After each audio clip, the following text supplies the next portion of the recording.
আমার মনে হয় সেটা বর্তমান এবং ভবিষ্যতে এবং অতীতেও অত্যন্ত ভালো একটা দিক ছিল।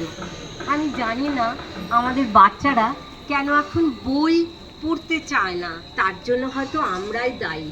কারণ আগে বাড়িতে ঠাকুমা দাদু এরা প্রত্যেকেই বাচ্চাদের কোলে করে নিয়ে ঠাকুর শিখাচ্ছিলাম, তখন আমি দেখতাম দুই একটি বাচ্চা এগিয়ে আসতো, ও দিদিমণি, ও ও দিদি ভাই একটা গল্প বলো না, গল্প বলো।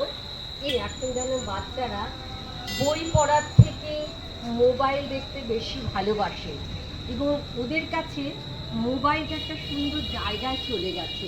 মানে ওরা আর কি মোবাইলের বাইরে যেন কোনো কিছু।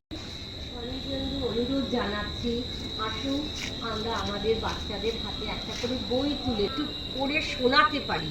আমার মনে হয় এটা অনেক অনেক অনেক বেশি ভালো হয়। তাই